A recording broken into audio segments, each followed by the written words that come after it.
Minggu 22 Juni, pukul setengah 11 siang di Kompas TV.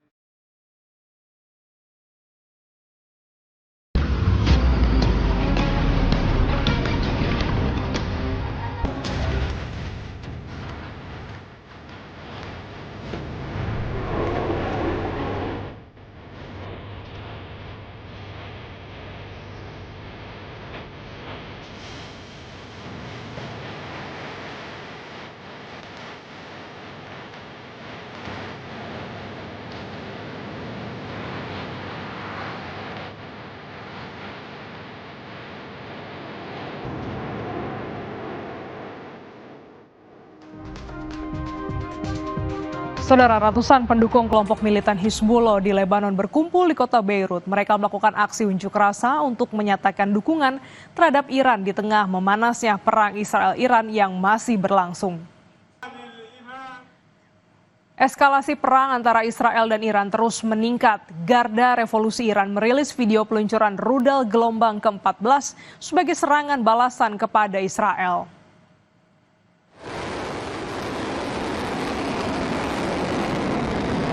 Garda Revolusi Iran kembali merilis gelombang serangan rudal yang menyasar wilayah Israel. Rudal-rudal yang ditembakkan pada Kamis kemarin ini menurut media Iran menyasar fasilitas militer Israel dan target intelijen lainnya. Iran tak menyebut soal lokasi peluncuran rudalnya dan serangan yang merupakan bagian dari operasi True Promise 3 ini merupakan bagian dari balasan rentetan serangan Israel.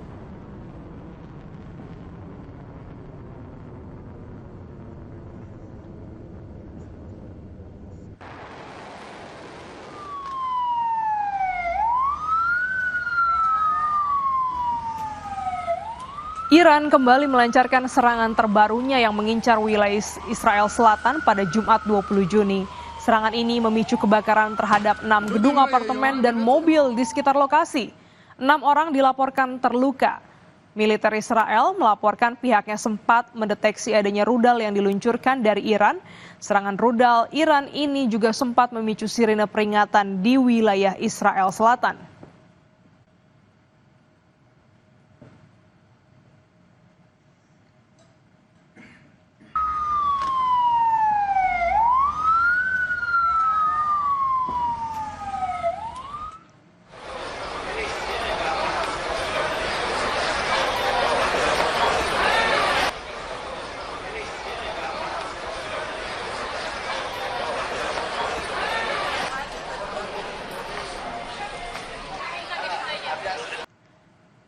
Soraka Medical Center, rumah sakit utama di kota Beersheba dekat Tel Aviv mengalami kerusakan parah akibat hantaman rudal Iran pada Kamis 19 Juni.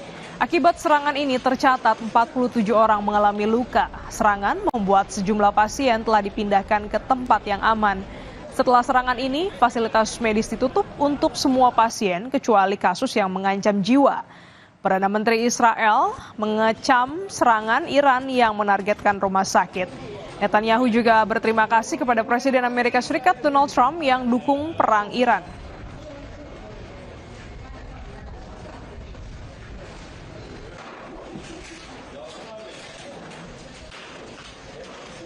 Military sites. We're targeting nuclear sites. We're targeting missile sites. They're targeting a hospital. In this hospital, there are patients who are immobile. They can't even move. That's what the Ayatollah Khamenei says that he would do. He would use these weapons to wipe Israel off the map. Well, he's not going to. We're not going to let him. Ratusan warga Israel yang terlantar terus berbondong-bondong ke bandara utama Larnaca di Siprus berusaha mengejar penerbangan untuk pulang. Ribuan warga Israel yang berpergian ke luar negeri terjebak dalam kesulitan ketika penerbangan pulang mereka dibatalkan ketika Israel dan Iran mulai saling meluncurkan rudal pada minggu lalu.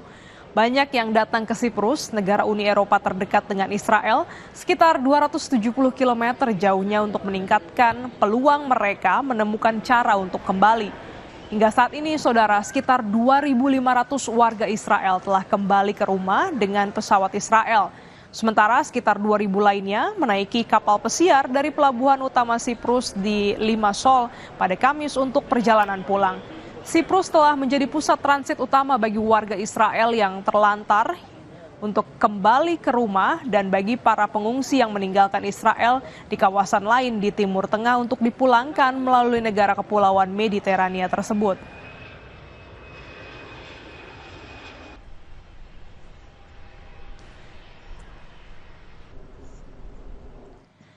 TNI telah menyiapkan pasukan khusus dan alutsista untuk mengevakuasi sejumlah WNI yang sedang berada di Iran dan Israel. Meski begitu, TNI harus menunggu keputusan dari Kementerian Luar Negeri. Sebanyak 34 personil TNI yang tergabung dalam Crisis Response Team atau CRT dilibatkan untuk membawa kembali WNI yang tinggal di kedua negara yang sedang berperang itu. Dari informasi yang diperoleh, sebanyak 115 WNI di Iran dan 11 WNI di Israel telah menyatakan kesediaannya untuk dievakuasi. Kapuspen TNI Maijen Christomei Sianturi mengatakan pihaknya masih menunggu hasil koordinasi dan instruksi dari Kementerian Luar Negeri terkait teknis evakuasi yang akan dilakukan. Namun, Christomei memastikan evakuasi direncanakan akan menggunakan jalur darat karena pesawat tidak bisa masuk wilayah udara Iran dan Israel. Kita menunggu dari Kementerian Luar Negeri ya. TNI sifatnya standby, menyiapkan prajuritnya, melengkapinya sehingga nanti apabila memang dibutuhkan ya kita siap untuk membackup itu. Jadi yang di Teheran itu ada 115 warga negara kita yang sudah bersedia untuk dievakuasi. Yang dari Israel ada 11 orang yang sudah siap untuk dievakuasi. Gitu ya. Itu data terakhir dari rapat dengan lintas kementerian dalam lembaga kemarin. Yang jelaskan sesuai dengan pernyataan Kementerian Luar Negeri bahwa evakuasi hanya bisa dilakukan lewat darat. Nah, tentang rutenya nanti kita akan ditentukan oleh Kementerian Luar Negeri sendiri.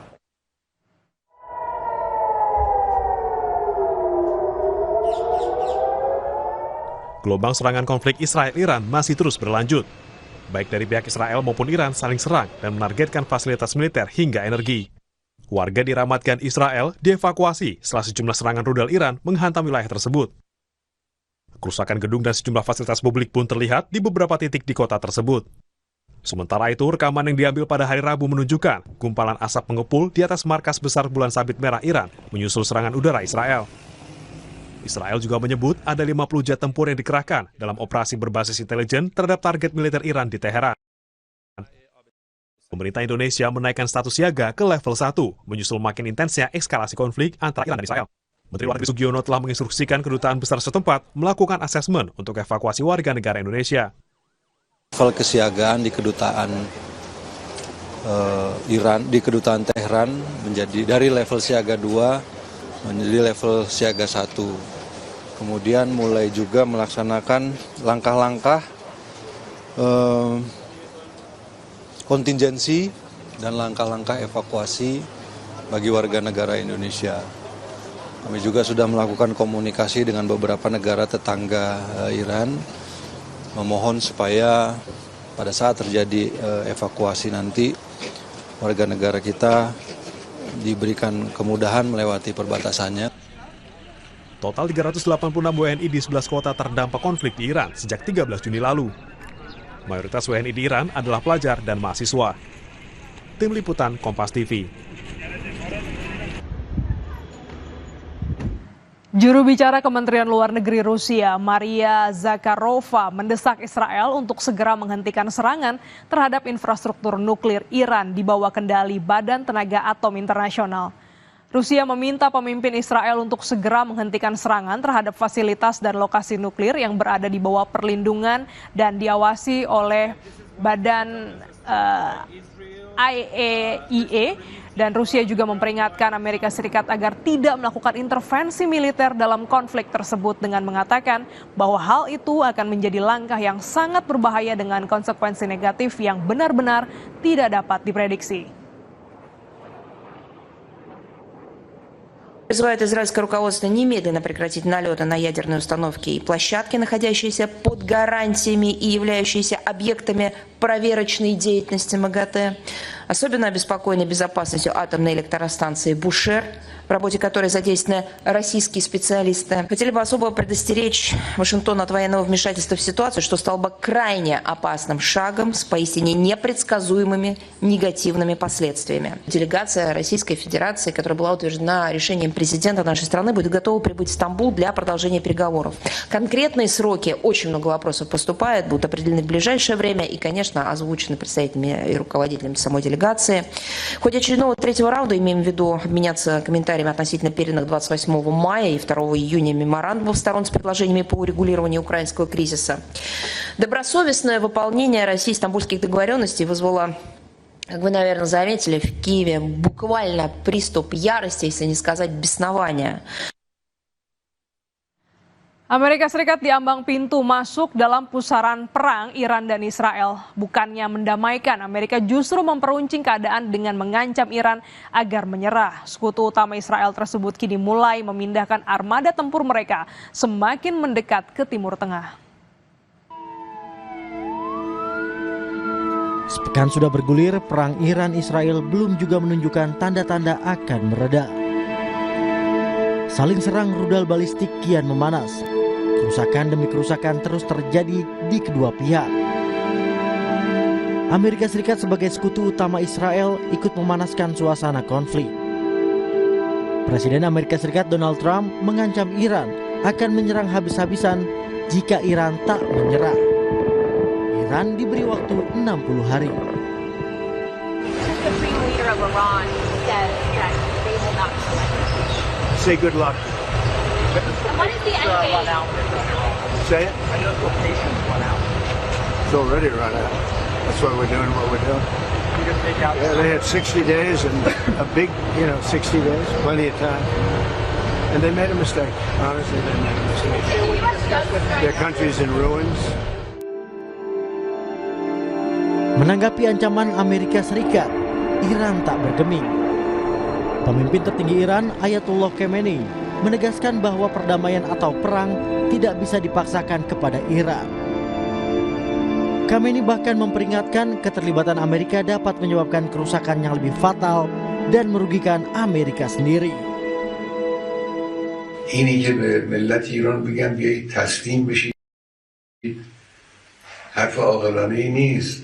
افراد با خرد که میشناسن ایران رو، میشناسن ملت ایران رو، میشناسن تاریخ ایران رو، هرگز چنین حرفی رو بر زبان جاری نمیکنن.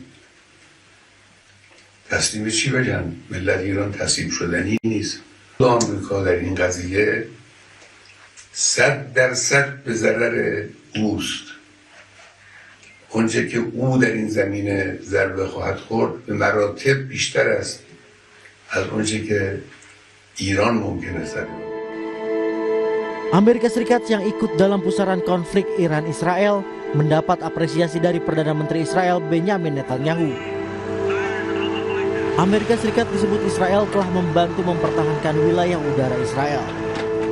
Dalam 2 pekan, Presiden Amerika Serikat Donald Trump akan mengumumkan apakah ikut menyerang Iran atau tidak. Sinyal Amerika Serikat siaga terlihat dari kapal induk USS Gerald Ford yang sudah bergerak ke Eropa. Meskipun itu pelayaran rutin terjadwal, namun ada kesan bagian dari mitigasi ketegangan di Timur Tengah. Begitu juga dengan pesawat angkut armada tempur milik Amerika Serikat yang diduga sudah bergeser dari Eropa ke basis-basis militer Amerika Serikat di Timur Tengah.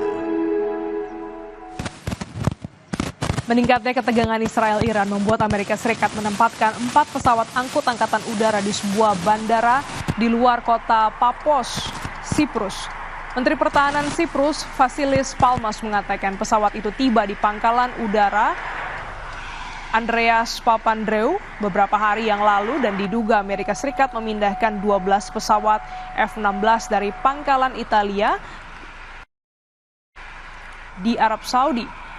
Amerika Serikat mengerahkan pesawat militer dan kapal perang ke dan sekitar Timur Tengah diduga untuk melindungi Israel dari serangan Iran. Sebelumnya, Presiden Donald Trump meminta Teheran untuk segera menyerah dan mengakhiri perang.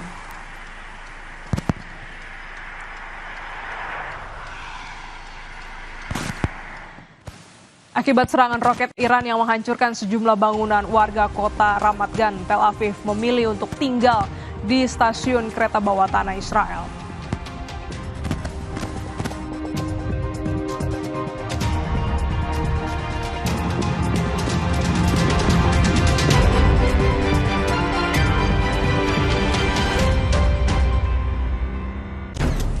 Telusuri jejak untuk mengungkap fakta. Hanya karena masalah sepele, sebagian orang mudah menganiaya pengguna jalan lain. Rangkaian kasus di sekitar kita. Diketahui pelaku merupakan sosok anak yang baik di mata tetangga dan keluarga. Merujuk pada pengakuan saksi mata yang terungkap hanya di Gelar Perkara.